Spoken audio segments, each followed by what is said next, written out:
The prevalent culture in today's language learning world is that it's all about getting your idea across. It's all about communication. You should start speaking whenever you can.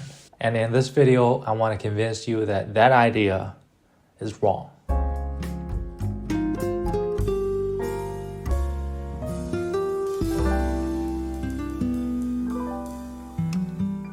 As most language learners probably know, there are 4 aspects in language learning. Speaking, what are they again? Listening, reading, speaking, and writing. And what I'm trying to say here is input is generally more important than output. So in that regard, reading and listening are more important than writing and speaking. The reason why is that if you start speaking or writing prematurely, your level in that language might start to fossilize. I'm speaking from my personal experience, which is also justified and substantiated by a lot of research in the field of second language acquisition. The hypothesis of interlanguage suggests that if you start speaking prematurely, you're gonna nurture habits of bad grammar and bad pronunciation. As most habits in life, good or bad, they're extremely hard to get rid of. It's the same with shooting basketball or playing the piano, and the same with language learning as well. If your ultimate goal is to be able to use the language and ask for directions, order food when you're traveling to a country, fossilization is totally fine. Well, I've actually met a lot of people whose level in different languages have fossilized at a very high level. I've met people who speak English with almost perfect grammar, who can understand a native speaker perfectly fine, but there's always a grammar mistake here and there that suggests that he or she is not a native speaker. But if your ultimate goal is to achieve native level fluency, then you should reconsider your strategy, because if you start speaking prematurely and if your bad habits start to fossilize, that's going to backfire. Unless you have a teacher who's ready to correct you at any moment on your grammar mistakes or your bad pronunciation, because most native speakers are actually very nice, despite the stereotype that a lot of native speakers are always correcting you, they're always saying that you're French or whatever other language, that you're speaking very terribly. But most native speakers are actually very nice. They're too polite to correct you. And whenever you ask them, they would say, oh, your English is perfect, or your French is very good. So most people are ready to meet you halfway, and that's very dangerous.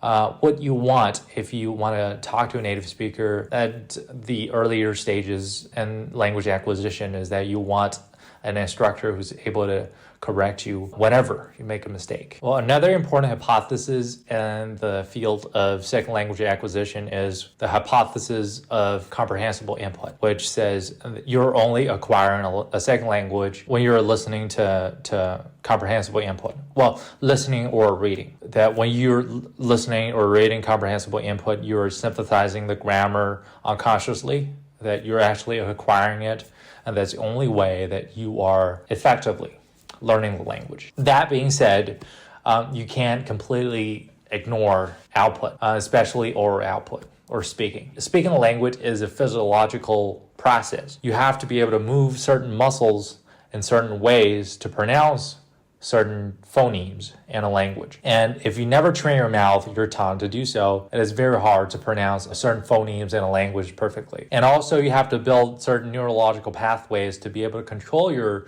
muscles and your tongue to pronounce those words. Even at the earlier stages, you might want to consider shadowing, following a native speaker, or following an audio file. And also, if not being able to generate fully syntactical sentences is frustrating you, like if you've been studying a language for 3 years and you still can't have a fluent conversation with a native speaker, you might want to consider stepping out of your comfort zone, start having conversations despite of the grammar mistakes and perfect pronunciation. When doing so, please be self-conscious. Be aware of the grammar mistakes you might be making, because there's another important hypothesis, which is the noticing hypothesis, which says you're only improving your level of speaking in a language where you're noticing the syntax of the language. So if you're just trying to get your idea across without caring about the grammar or the syntax, then your speaking is meaningless. It is meaningful in the sense that you're getting your idea across, but it's meaningless to